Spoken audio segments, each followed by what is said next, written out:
آیت نمبر 34 ہے۔ اس میں اللہ رب العزت نے مردوں کو خطاب کر کے 3 باتوں کا حکم دیا ہے کہ انسان اپنی گھریلو زندگی کو کس طرح خوشگوار بنا سکتا ہے اور گھریلو ناچاکیوں کو کس طرح ختم کر سکتا ہے۔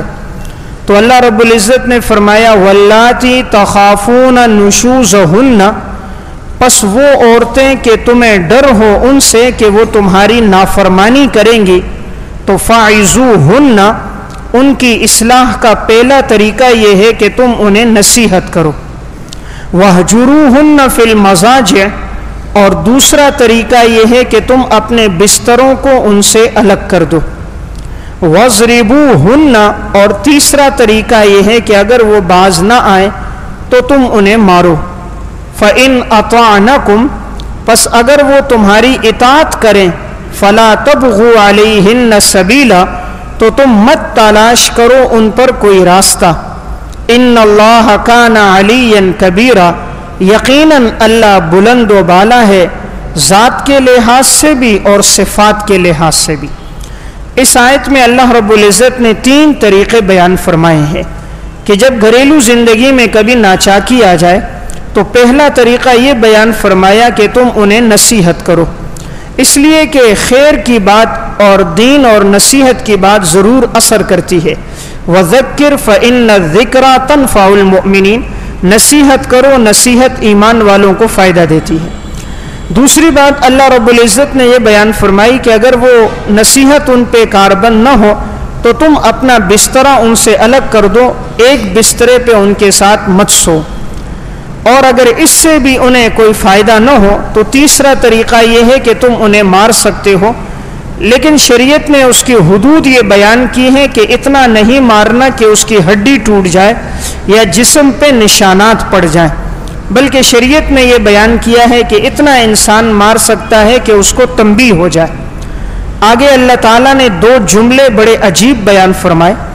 پہلا جملہ یہ بیان فرمایا کہ اگر وہ تمہاری اطاعت کریں فَلَا تَبْغُوا عَلَيْهِنَّ سَبِيلًا، تو تم ان پہ کوئی راستے مت تلاش کرو تکلیف پہنچانے کے، یعنی معمولی بہانے نہ ڈھونڈو ان میں کہ کسی طرح تم اسے تکلیف پہنچاؤ، ایسا نہ کرو، اس لیے کہ ان اللہ کان علیٰ کبیرا، اللہ سب سے بلند و بالا ہے۔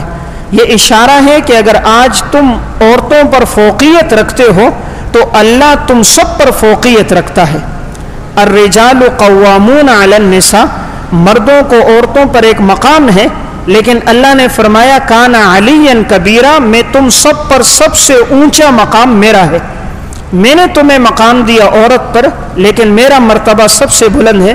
اگر تم نے اسے کوئی تکلیف پہنچائی تو پھر تم میری سزا سے بھی نہیں بچ سکو گے۔ تو اب یہاں احادیث جو آگے بیان ہو رہی ہیں، ان حدیثوں میں آپ صلی اللہ علیہ وسلم نے عورتوں کو الگ خطاب کیا ہے، مردوں کو الگ خطاب کیا ہے، تاکہ گھریلو زندگی پرسکون کیسے ہو۔ تو آپ نے سب سے پہلے عورتوں کو خطاب کر کے بیان فرمایا۔ آپ نے فرمایا کہ 3 آدمی ایسے ہیں کہ وہ کوئی بھی عبادت کریں اللہ ان کی عبادت کو قبول نہیں کرتا جب تک کہ وہ اپنے اس گناہ سے توبہ نہ کریں۔ اب وہ کون ہیں؟ آپ صلی اللہ علیہ وسلم نے فرمایا ثلاثۃ لا يقبل اللہ لہم صلاۃ، 3 آدمی ایسے ہیں کہ اللہ ان کی نماز کو قبول نہیں کرتا۔ ولا ترفع لہم الی السماء حسنۃ، اور ان کی کوئی نیکی آسمان کی طرف نہیں جاتی۔ نمبر 1 العبد العابق حتی یرجع الی موالیہ، وہ غلام جو اپنے آقا سے بھاگ کر جائے یہاں تک کہ وہ لوٹ کر آئے، فیضع یدہ فی ایدیہم، اور اپنے ہاتھ کو ان کے ہاتھ میں رکھ دے۔ نمبر 2 والمرأۃ الساخط علیہا، وہ خاتون کے جس کا شوہر اس پہ ناراض ہو، حتی یرضى عنہا، یہاں تک کہ اس کا شوہر اس سے راضی ہو جائے۔ والسکران حتی یصحو، اور وہ شخص جو نشے کی حالت میں ہو یہاں تک کہ اس کا نشہ ختم ہو جائے۔ تو آپ نے فرمایا 3 آدمیوں کی کوئی عبادت اللہ کے ہاں قبول نہیں ہے۔ ان میں سب سے پہلا آدمی وہ غلام ہے جو اپنے آقا سے بھاگ کر چلا گیا، تو اس نے اپنے آقا کو بہت تکلیف پہنچائی ہے، تو اس کی عبادت قبول نہیں ہوگی۔ نمبر 2 وہ خاتون کہ جس کا شوہر اس پہ ناراض ہو تو اپنے شوہر کو راضی کریں ورنہ اس کی کوئی نماز اللہ کے ہاں قبول نہیں ہے۔ اور تیسرا آپ نے فرمایا جو نشے کی حالت میں ہوگا اس کی عبادت اللہ کے ہاں قبول نہیں ہوگی جب تک کہ وہ اپنے نشے کو چھوڑ نہ دے، نشے کی حالت سے نہ نکل جائے۔ آپ صلی اللہ علیہ وسلم نے ارشاد فرمایا لا يحل لامرأة تؤمن باللہ وبالیوم الآخر، حلال نہیں ہے کسی عورت کے لیے کہ جو ایمان لائے اللہ پر اور آخرت پر، ان تصوم وزوجها شاہد، کہ وہ روزہ رکھے اس حال میں کہ اس کا شوہر موجود ہو، الا باذنہ، مگر شوہر کی اجازت سے، ولا تأذن فی بیتہ الا باذنہ، اور اپنے شوہر کے گھر میں کسی کو اجازت نہ دے مگر اپنے شوہر کی اجازت سے۔ آپ صلی اللہ علیہ وسلم نے یہ فرمایا کہ عورت کے لیے نفلی روزہ رکھنا جائز نہیں ہے جب تک کہ اس کا شوہر اس کو اجازت نہ دے۔ اگر شوہر اجازت دیتا ہے تو عورت یہ نفلی عبادت کرے گی، لیکن اگر شوہر کو اس کی حاجت ہے اور وہ منع کر دیتا ہے کہ تم آج روزہ نہ رکھو، تو شریعت نے عورت کو حکم دیا ہے کہ وہ روزہ نہ رکھے۔ اسی طرح آپ نے فرمایا عورت کے لیے جائز نہیں ہے کہ وہ اپنے گھر میں کسی ایسے شخص کو آنے دے جس سے اس کے شوہر نے روکا ہو۔ اگر شوہر منع کر دے کہ فلاں نہیں آئے گا تو خاتون اس کو اجازت نہیں دے سکتی۔ تو یہاں آپ صلی اللہ علیہ وسلم نے شوہر کے حقوق بیان فرمائے۔ آپ نے فرمایا لو کنت آمرا احدا ان یسجد لاحد، اگر میں حکم دیتا کسی ایک کو کہ وہ سجدہ کرے کسی ایک کو، لأمرت المرأة ان تسجد لزوجها، تو میں حکم دے دیتا عورت کو کہ وہ سجدہ کر دے اپنے شوہر کو۔ آپ نے فرمایا کہ اگر میں کسی کو حکم دیتا کہ وہ کسی کو سجدہ کرے تو میں یہ حکم دیتا عورت کو کہ وہ اپنے شوہر کو سجدہ کرے، لیکن چونکہ سجدہ کرنا غیر اللہ کے لیے جائز نہیں ہے اس لیے آپ صلی اللہ علیہ وسلم نے سجدہ کرنے سے منع فرما دیا۔ اس حدیث سے معلوم ہوتا ہے کہ شوہر کا کتنا مقام ہے کہ آپ صلی اللہ علیہ وسلم فرما رہے ہیں اگر اجازت ہوتی تو میں یہ حکم دے دیتا کہ عورت اپنے شوہر کو سجدہ کرے۔ آپ صلی اللہ علیہ وسلم نے عورت کو خطاب کر کے فرمایا اذا خرجت المرأة من بیت زوجها لعنته الملائکۃ حتی ترجع، جب کوئی عورت اپنے شوہر کے گھر سے نکل جاتی ہے اس کی اجازت کے بغیر تو جب تک وہ واپس لوٹ کر نہ آئے فرشتے اس کے اوپر لعنت کرتے رہتے ہیں۔ تو اس سے معلوم ہوتا ہے کہ شوہر کا مقام عند اللہ اتنا زیادہ ہے کہ اگر کوئی خاتون بغیر اجازت کے گھر سے چلی جائے تو آپ نے فرمایا جب تک وہ واپس لوٹ کر نہیں آئے گی اس کے اوپر اللہ کے ایک نیک مخلوق فرشتے اس پہ لعنت کریں گے۔ آپ صلی اللہ علیہ وسلم نے اس خاتون کے لیے بڑی بشارت بیان فرمائی، فرمایا جس خاتون سے اس کا شوہر راضی ہو اور اس حال میں اس کا انتقال ہو جائے تو فرمایا کہ وہ خاتون ڈائریکٹ جنت میں داخل ہوگی۔ آپ نے فرمایا ایما امرأۃ ماتت وزوجها عنها راض، کوئی بھی خاتون کہ اس کا اس حال میں انتقال ہو کہ اس کا شوہر اس سے راضی ہو، دخلت الجنہ، تو وہ خاتون جنت میں داخل ہوگی۔ تو بہت بڑی بشارت ہے عورتوں کے لیے کہ آپ نے فرمایا جس کا شوہر اس سے راضی ہے وہ عورت جنتی عورت ہے۔ آپ صلی اللہ علیہ وسلم نے یہاں تک حکم دیا کہ اگر کوئی عورت اپنے گھر کا کام کاج کر رہی ہے اور یہاں تک کہ وہ تندور پہ روٹیاں پکا رہی ہے، اب تندور پہ اگر تھوڑی دیر کے لیے غفلت ہو جائے تو روٹی جل جاتی ہے اور یہ معاملہ بڑا نازک ہوتا ہے، لیکن آپ نے فرمایا اگر کوئی خاتون تندور پہ کھڑی ہے اور روٹیاں اس نے تندور میں لگا دی ہیں، اب روٹی پکنے کا انتظار ہے، اس دوران اس کا شوہر اسے بلائے کہ تم میری طرف آ جاؤ تو اسے چاہیے اپنی روٹی کو چھوڑ دے اپنی شوہر کی طرف جائے، روٹی جلتی ہے تو اسے جلنے دے۔ آپ صلی اللہ علیہ وسلم کا فرمان ہے اذا دعا الرجل امرأته الى فراشه، جب کوئی شخص اپنی گھر والی کو بلائے فلتأتہ، تو عورت کو چاہیے کہ وہ آ جائے، وَإِن كَانَتْ عَلَى التَّنُّورِ، اگرچہ وہ خاتون تندور پہ کیوں نہ ہو روٹیاں پکا رہی ہو تب بھی اسے لوٹنا چاہیے۔ تو ان احادیث میں آپ صلی اللہ علیہ وسلم نے عورتوں کو خطاب کر کے یہ حکم دیا ہے کہ شوہروں کے ساتھ حتی الامکان اچھا سلوک کیا جائے، خیر خواہی کا سلوک کیا جائے۔ البتہ ایک چیز میں انہیں روکا کہ اگر وہ حیض و نفاس کی حالت میں ہو اور مرد انہیں بلائے تو پھر عورت کے لیے آنا جائز نہیں ہے۔ مرد کو بھی روکا گیا ہے کہ ایسے وقت میں وہ عورت سے جمع کرنے سے گریز کرے۔ قرآن کریم میں اللہ رب العزت کا فرمان ہے فَاعْتَزِلُوا النِّسَاءَ فِي الْمَحِيضِ وَلَا تَقْرَبُوهُنَّ حَتَّى يَطْهُرْنَ، تم عورتوں کے قریب نہ جاؤ حیض کی حالت میں یہاں تک کہ وہ پاک ہو جائے۔ اگر اس حال میں کوئی ان کے قریب گیا اور جمع کیا تو یہ بہت بڑا گناہ ہے۔ آپ صلی اللہ علیہ وسلم نے دو گناہوں پر بڑے سخت الفاظ میں وعید بیان فرمائی۔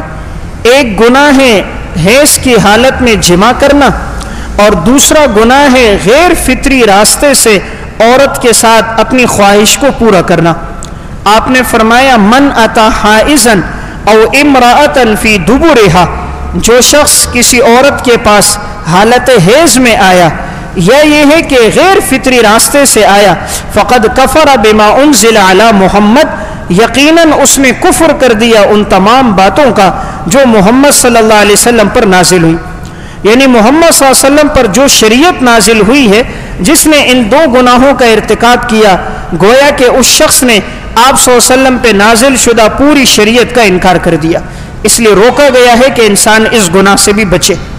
میاں بیوی کا جو تعلق ہے زندگی کے خوشگوار ہونے میں، اس کا بہت بڑا کردار ہے۔ امام اصمعی رحمہ اللہ کا یہاں امام ذہبی نے ایک واقعہ لکھا۔ امام اصمعی رحمہ اللہ کہتے ہیں کہ میں ایک علاقے میں گزرا تو میں نے دیکھا کہ ایک خاتون کو اللہ نے بڑا حسن و جمال دیا ہے، لیکن اس کا جو شوہر تھا انتہائی بدصورت تھا کہ میں نے اس سے زیادہ بدصورت کسی کو نہیں دیکھا تھا۔ تو میں اس خاتون کے پاس گیا اور میں نے اسے سلام کرنے کے بعد کہا، خاتون نقاب میں تھی، تو میں نے کہا میری نظر تم پر ایک پڑ گئی، اللہ نے تمہیں ایسا حسن و جمال دیا اور تمہارا شوہر تو اتنا بدصورت ہے، آخر تم اس بدصورت شوہر کے ساتھ زندگی کیسے گزارتی ہو؟ خاتون نے آگے سے جواب دیا، لَعَلَّهُ أَحْسَنَ فِي مَا بَيْنَهُ وَبَيْنَ خَالِقِهِ فَجَعَلَنِي صَوَابَهُ، شاید اس نے کوئی ایسا نیک عمل کیا جو اللہ کے ہاں قبول ہو گیا تو اللہ تعالیٰ نے اس کے بدلے میں مجھے اسے عطا کر دیا، اور وَلَعَلِّي أَسَأْتُ فَجَعَلَهُ عُقُوبَتِي، شاید میں نے کوئی برا عمل کیا تھا اس کی وجہ سے مجھے یہ سزا ملی کہ میرا شوہر مجھے بدصورت ملا۔ یعنی اس نے کہا میں اس پہ راضی ہوں، اس کا نیک عمل ہوگا اسے مجھ جیسی حسین عورت ملی، میرا کوئی برا عمل ہوگا اس وجہ سے مجھے بظاہر بدصورت آدمی ملا، لیکن میں الحمدللہ اس پہ خوش ہوں۔ اسی طرح کا ایک واقعہ علامہ جار اللہ زمخشری رحمہ اللہ نے لکھا کہ ایک شخص بڑا ہی بدصورت تھا، عورت بڑی حسین تھی، اس سے جب پوچھا گیا تو وہ دونوں خوش نظر آ رہے تھے۔ پوچھا بھائی کیوں خوش ہو؟ کہا اس لیے کہ ہم دونوں جنتی ہیں۔ کہا بھائی وہ کیسے؟ کہا اس لیے کہ جنتی آدمی کی دو صفات ہوتی ہیں، نمبر ایک شاکر ہوتا ہے، نمبر دو صابر ہوتا ہے۔ اللہ کا شکر کرنے والا ہوتا ہے، صبر کرنے والا ہوتا ہے۔ کہا میں شاکر ہوں اور میری بیوی صابر ہے۔ میں شاکر ہوں کہ اللہ نے مجھے حسین عورت دی تو میں ہمیشہ اللہ کا شکر ادا کرتا ہوں، اور شکر کرنے والا بھی جنتی ہے، اور میری گھر والی کو مجھ جیسا بدصورت شخص ملا اور وہ اس پہ صبر کرتی ہے تو صبر کرنے والا بھی جنتی ہے۔ تو یہ وہ لوگ تھے کہ جنہوں نے زندگی گزارتے ہوئے ایسی چیزوں کو اپنا لیا تھا جس کی وجہ سے ان کی زندگی خوشگوار ہو جاتی تھی۔ ام المومنین حضرت عائشہ رضی اللہ تعالیٰ عنہ کے پاس عورتیں آئیں اور کہنے لگی مردوں کا کیا حق بنتا ہے ہم پر؟ ام المومنین نے فرمایا یا معاشر النساء، اے عورتوں کی جماعت، لو تعلمن بحق ازواجکن علیکن، اگر تمہیں معلوم ہو جائے کہ تمہارے شوہروں کا تمہارے اوپر کیا حق ہے، لجعلت المرأة منکن تمسح الغبار، تو تم میں سے کوئی عورت اپنے شوہر کے پاؤں کے گرد و غبار کو صاف کرے گی، عن قدمی زوجہا بخد وجہہا، اپنے چہرے کے رخساروں کے ساتھ۔ ام المومنین نے کہا اگر تمہیں معلوم ہو جائے تمہارے شوہر کا کیا مقام ہے تو تم اپنے شوہر کے پاؤں کے گرد و غبار کو اپنے چہرے کے رخسار کے ساتھ صاف کرو گی۔ معلوم ہوا کہ اللہ نے شوہر کو ایک مقام عطا کیا ہے، تو عورت کی عزت اسی میں ہے کہ وہ شوہر کے حقوق کی حفاظت کرے۔ آپ صلی اللہ علیہ وسلم نے ارشاد فرمایا کہ جس خاتون میں 4 باتیں ہوں گی وہ جنت کے جس دروازے سے چاہے داخل ہو جائے۔ جس خاتون میں 4 باتیں ہوں، نمبر 1 اذا صلت المرأة خمسها، جب کوئی عورت 5 وقت نماز کا اہتمام کرے، چونکہ عموماً خواتین نماز کے معاملے میں بڑی غفلت کرتی ہیں، جی کپڑے ناپاک ہو گئے ہیں، بچے نے پیشاب کر دیا ہے، فلاں ناپاکی لگ گئی ہے، گھر میں کام کاج زیادہ ہے، سالن روٹی بنانا ہے، تو عموماً عورتیں نماز میں سستی کرتی ہیں. اس لیے آپ نے پہلی بات بیان فرمائی جو عورت 5 نمازوں کا اہتمام کرے. نمبر 2 وصامت شہرہا، 1 مہینہ روزے رکھے. نمبر 3 واطاعت بعلہا، اپنے شوہر کی اطاعت کرے. دخلت من ای ابواب الجنت شاءت، وہ جنت کے جس دروازے سے چاہے جنت میں داخل ہو جائے. تو 4 باتیں ہیں. نمبر 1 5 نمازوں کا اہتمام. نمبر 2 رمضان کے روزے رکھنا. نمبر 3 شوہر کی اطاعت کرنا. اور نمبر 4 اپنی عزت اور آبرو کی حفاظت کرنا. فرمایا جس میں یہ 4 باتیں ہوں گی، دخلت من ای ابواب الجنت شاءت، وہ جس دروازے سے چاہے جنت میں داخل ہو جائے. تو آپ صلی اللہ علیہ وسلم نے عورتوں کے لیے جنت کو بہت آسان قرار دیا ہے کہ اگر شوہر راضی ہے تو وہ جنتی ہے.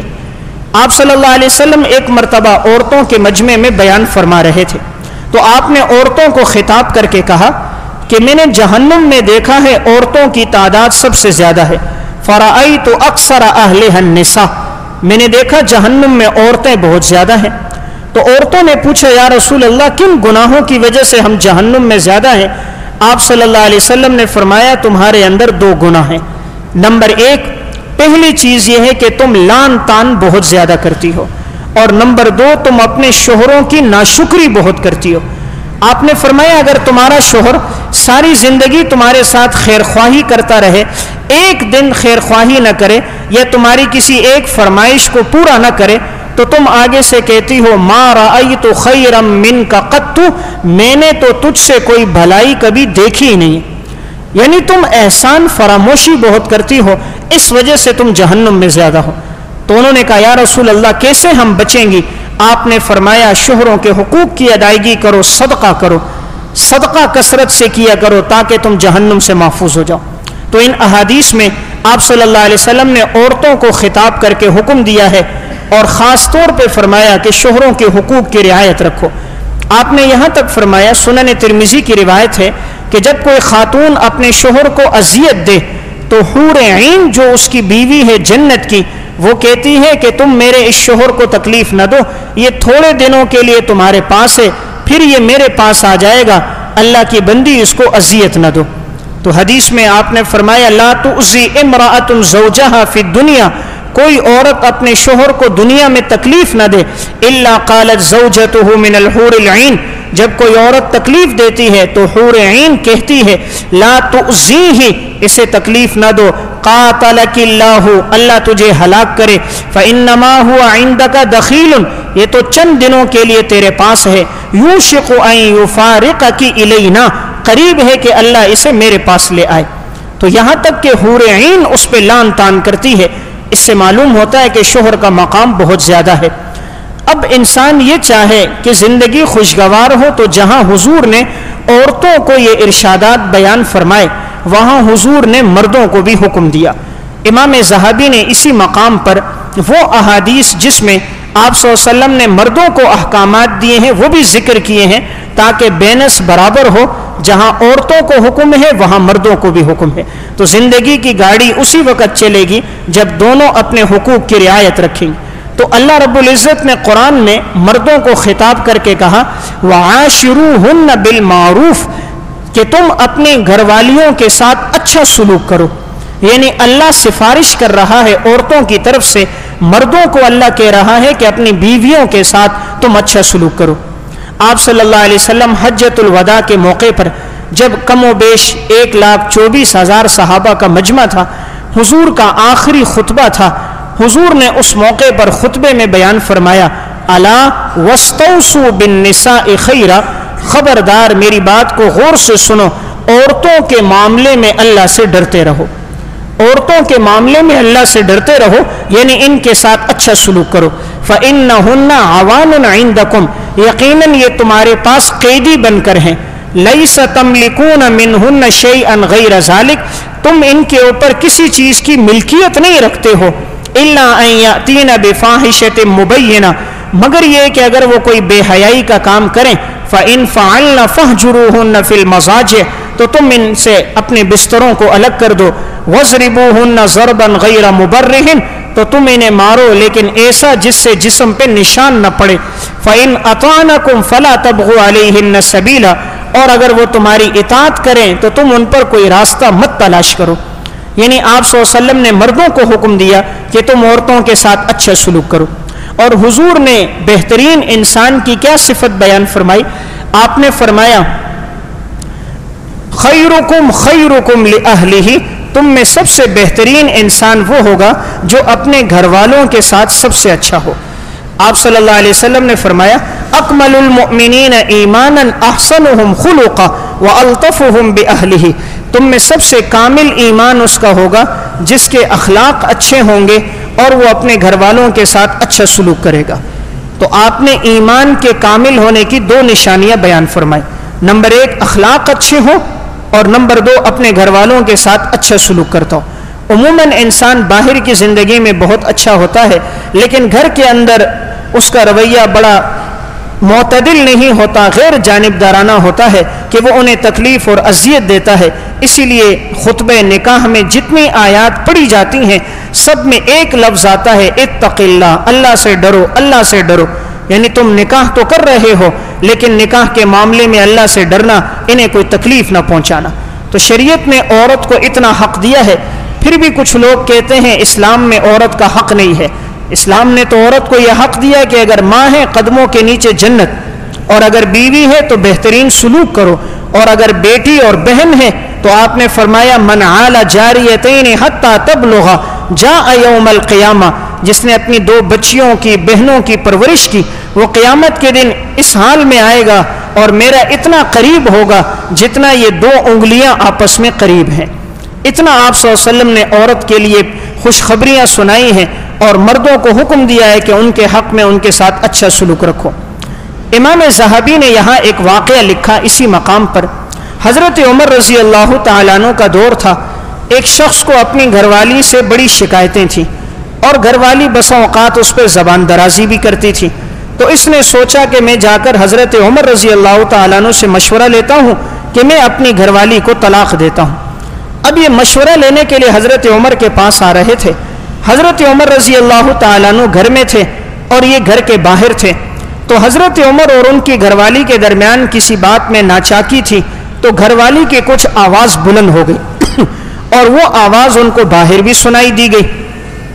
تو یہ شخص اپنے دل میں سوچنے لگا کہ میں تو ان کے پاس آیا تھا کہ میری گھر والی کی آواز تیز ہے اور وہ بد اخلاقی کرتی ہے, لیکن یہاں تو عمر کی گھر والی بھی بد اخلاقی کر رہی ہے, تو یہ میرے درمیان کیا فیصلہ کرے گا؟ ان کی اپنی گھر والی کی یہ حالت ہے.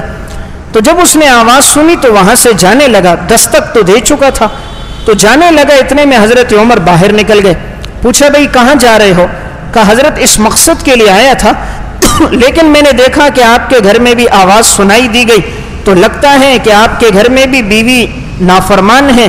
تو جب آپ کی حالت یہ ہے تو پھر میں کس کے پاس اپنا مقدمہ لے کر جاؤں؟ حضرت عمر رضی اللہ تعالیٰ عنہ نے اسے بٹھایا اور بٹھانے کے بعد فرمایا کہ آج میری گھر والی کی یہ آواز بلند ہوئی ہے ناچاکی میں, ورنہ اس کی زندگی میں 4 باتیں موجود ہیں اور میں ان 4 باتوں کی وجہ سے اس کے ساتھ اچھا سلوک کرتا ہوں اور بسا اوقات اگر یہ کوئی بات کہہ دے تو میں اسے برداشت کرتا ہوں. نمبر 1 انہا طباخۃ لطعامی یہ میرے لیے کھانا پکانے والی ہے. نمبر 2 خبازۃ لخبزی یہ میرے لیے وقت پہ روٹیاں پکانے والی ہے. نمبر 3 غسالۃ لثیابی یہ میرے کپڑوں کو دھونے والی ہے. مرضعۃ لولدی اور نمبر 4 یہ میرے بچوں کو دودھ پلانے والی ہے. ولیس ذلک کلہ بواجب علیہا حالانکہ یہ ساری چیزیں اس کے اوپر لازم نہیں ہے لیکن یہ پھر بھی یہ 4 کام کر رہی ہے. اور 5ویں چیز یہ ہے کہ وَيَسْكُنُ قَلْبِي بِهَا عَنِ الْحَرَامِ کہ اس کی وجہ سے مجھے حرام کام سے سکون ملتا ہے. یعنی اگر گھر والی نہ ہوتی تو میں زنا میں پڑ جاتا, اس کی وجہ سے میں زنا سے بچ جاتا ہوں. فَأَنَا أَحْتَمِلُهَا لِذَلِكَ جب یہ اتنی باتوں کو میرے لیے برداشت کرتی ہے تو میں بھی اس کے لیے کبھی ناچاکی کو برداشت کرتا ہوں.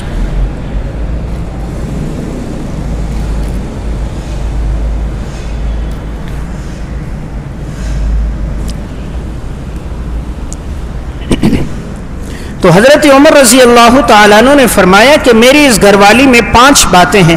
میرے لیے سالن پکاتی ہے, میرے لیے روٹیاں پکاتی ہے, میرے کپڑوں کو دھوتی ہے, میرے گھر کو صاف کرتی ہے, میرے بچوں کی پرورش کرتی ہے, اور میں اس کی وجہ سے زنا سے بچتا ہوں. جب اتنے فوائد مجھ سے حاصل ہو رہے ہیں مجھے اس سے, تو اگر اس میں کوئی ایک بات ایسی آ جائے جو میری طبیعت کے خلاف ہو تو میں اسے برداشت کرتا ہوں. تو پھر کہا کیا تیری گھر والی میں یہ ساری خوبیاں نہیں ہیں؟ اس نے کہا جی یہ ساری خوبیاں تو اس میں بھی ہیں. تو کہا جب عمر برداشت کرتا ہے تو تم بھی برداشت کرو. تو وہ کہتے مجھے بات سمجھ آ گئی اور میں گیا اور میں طلاق کے ارادے سے باز آ گیا. اسی لیے آپ صلی اللہ علیہ وسلم نے عورتوں کے معاملے میں ایک جملہ یہ فرمایا کہ عورتوں کی پیدائش جو ہوئی ہے آپ نے فرمایا کہ وہ ٹیڑھی پسلی سے ہوئی ہے, اور اگر تم اسے سیدھا کرنا چاہو گے تو تم اسے توڑ دو گے. پسلی کا کمال کیا ہے اور اس کا حسن اس کے ٹیڑھے ہونے میں. پسلی کو کوئی سیدھا کرنا چاہے تو ٹوٹ جائے گی, تو عورت کا حسن و جمال ہی اس کے ٹیڑھے پن میں ہے. اللہ نے عورت کو پسلی سے پیدا کیا, یہ اشارہ ہے عورت کو سر سے پیدا نہیں کیا کہ اس کو سر پہ بٹھاؤ اور اس کو ماں کا درجہ دے دو. عورت کو پاؤں سے پیدا نہیں کیا کہ اس کو پاؤں کے نیچے پامال کر دو اور اس کو کوئی اہمیت نہ دو, بلکہ اللہ نے اسے سینے کے برابر اور دل کے قریب سے پیدا کیا کہ اسے اپنی زندگی کا ساتھی بنا دو اور دل میں اسے کی اپنے لیے محبت رکھو. تو شریعت نے ایک اعتدال کا یہاں ہمیں ایک درس دیا ہے. تو وہ اعتدال کا درس یہ تھا, آپ صلی اللہ علیہ وسلم نے ایک جملہ فرمایا. آپ نے فرمایا کہ اگر تم اس میں کوئی خامی دیکھو گے تو تمہیں اس میں کوئی خوبی بھی نظر آئے گی, تو تم اس کی خوبی پہ نظر رکھ دینا اور خامیوں سے چشم پوشی کر دینا, تو تمہاری زندگی خوشگوار ہوگی. اس لیے ہر مرد ہر عورت میں خامیاں بھی ہیں خوبیاں بھی ہیں. تو انسان اگر خوبیوں پہ نظر رکھتا ہے تو گھر بنتے ہیں, اور جب خامیوں پہ نگاہ ہوتی ہے تو گھر اجڑ جاتے ہیں. اس لیے مرد کی مثال شہد کی مکھی جیسی ہونی چاہیے. شہد کی مکھی اچھی جگہوں پر بیٹھتی ہے, اچھے پھولوں پر بیٹھ کر اس کا رس چوستی ہے, اور پھر وہ رس لاتی ہے اور ایک جگہ پر بناتی ہے, تو پھر اس کا وہ رس اتنا قیمتی ہوتا ہے کہ اللہ نے قرآن میں بھی اس کا ذکر کیا اور اس کے نام پر پوری ایک سورت سورہ نحل رکھی کہ اس کے شہد میں اللہ نے شفا رکھی ہے. تو اسی طرح مرد کو بھی چاہیے وہ عورت کی خوبیوں پہ نگاہ رکھے. اگر وہ خامیوں پہ نظر رکھے گا تو کبھی گھر بسے گا نہیں. خامیوں پہ جانا یہ عام مکھی کی مثال ہے کہ وہ پورے جسم پہ زخم کو تلاش کرتی ہے, زخم تلاش کر کے وہاں بیٹھتی ہے. شہد کی مکھی زخموں پہ نہیں بیٹھتی, اس لیے اللہ نے اسے ایک مقام دیا ہے. امام ذہبی رحمہ اللہ نے یہاں پر ایک واقعہ اور ذکر کیا, اور واقعہ اس بات پر انہوں نے بیان کیا ہے کہ جب کوئی شوہر اپنی گھر والی کی زیادتیوں اور تکلیفوں کو برداشت کرتا ہے اور وہ چاہتا ہے کہ طلاق کی نوبت نہ آئے, تو اللہ تعالیٰ اس شخص کو بھی پھر عزت دیتا ہے. وہ عزت کیسے ملتی ہے؟ انہوں نے ایک واقعہ لکھا کہ ایک شخص اپنے دوست سے ملنے کے لیے گئے. اس کا یہ دوست بڑا ہی نیک صالح متقی انسان تھا. جب اس کے گھر پہنچے, دروازے پر دستک دی تو گھر والی نے کہا وہ گھر پہ موجود نہیں ہے, تم کون ہو؟ انہوں نے اپنا تعارف کرایا کہ میں اس کا ساتھی ہوں. گھر والی نے اس کے بارے میں بڑے نازیبہ جملے کہے اور بڑے سخت الفاظ میں کہا کہ وہ ایسا ہے ایسا ہے, بد اخلاقی کی باتیں کہیں. یہ شخص کہتا میں دروازے پہ کھڑا تھا, سنتا رہا.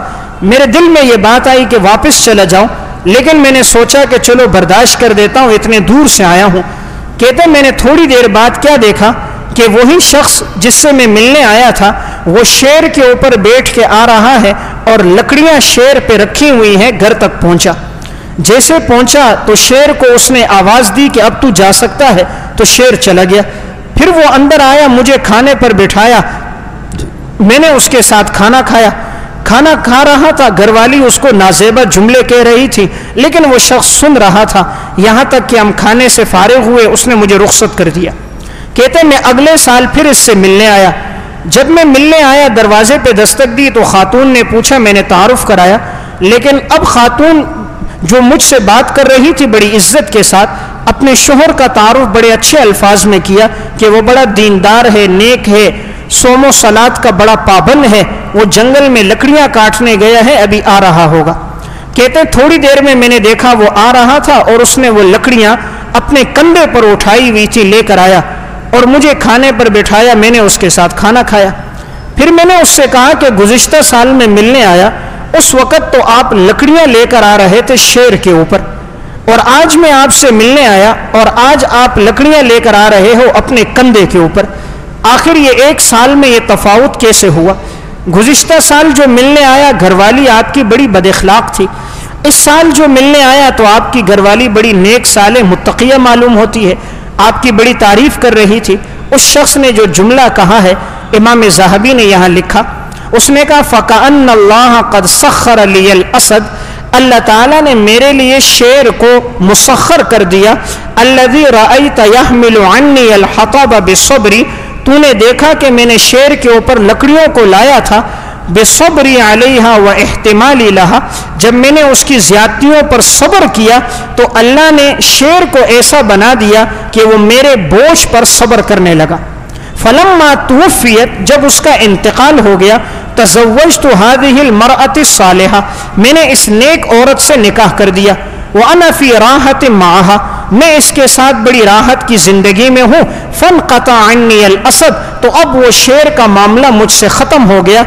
فأنا أحمل الحطب على ظهري، اب میں لکڑیوں کو اپنی پشت پہ لے کر آتا ہوں. لأجل راحتي مع هذه المرأة المباركة، اس وجہ سے کہ مجھے اس نیک عورت سے جب راحت ملی تو اللہ تعالیٰ نے شیر کی اس بات کو مجھ سے ہٹا دیا.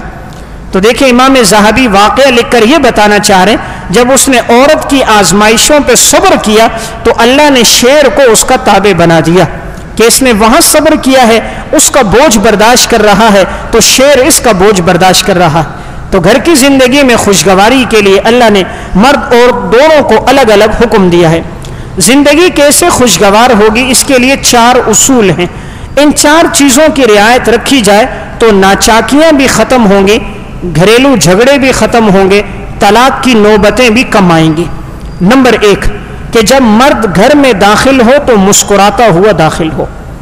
آپ صلی اللہ علیہ وسلم جب گھر میں داخل ہوتے تھے مسکراتے ہوئے داخل ہوتے تھے.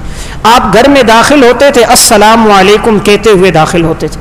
اس سنت پر عمل کرنے والے لوگ بہت کم ہیں. عموماً لوگ تو اس کو اپنے لیے بہت عار سمجھتے ہیں، حالانکہ سلام کہنا کوئی گالی نہیں ہے، یہ دعائیہ جملہ ہے جس پر انسان کو 30 نیکیاں ملتی ہیں اور رزق میں برکت کا ذریعہ ہے. آپ صلی اللہ علیہ وسلم کے پاس ایک صحابی ہے، یا رسول اللہ میرے رزق میں برکت کیسے ہوگی؟ آپ صلی اللہ علیہ وسلم نے فرمایا جب اپنے گھر میں داخل ہو السلام علیکم کہا کرو، رزق میں برکت ہوگی. تو گھر میں مسکراتے ہوئے جانا، اس سے زندگی میں خوشگواری آتی ہے.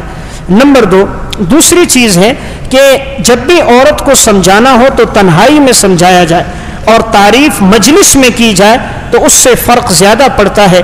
عموماً ہر انسان جو بھی ہے وہ اپنی تعریف پہ خوش ہوتا ہے. اللہ نے مردوں کو اسی لیے کان 2 دیے ہیں، زبان 1 دی ہے کہ انسان سننا زیادہ چاہتا ہے، تو تعریف کسی کی بھی کی جائے اسے خوشی ہوتی ہے. اس لیے مرد اگر عورت کی اچھی خوبیوں پر اس کی تعریف کرے تو تعریف سے اسے خوشی ہوگی، زندگی میں خوشگواری آئے گی. نمبر 3 تیسری اہم چیز، عورت کو گھر کے اخراجات کے ساتھ الگ سے خرچہ بھی دیا جائے. شریعت بھی اس کی تعلیم دیتی ہے. ابو سفیان کی بیوی ہندہ حضور کے پاس آئی، کہا یا رسول اللہ میرا شوہر مجھے خرچہ نہیں دیتا، کیا میں اس کے مال میں سے لے سکتی ہوں؟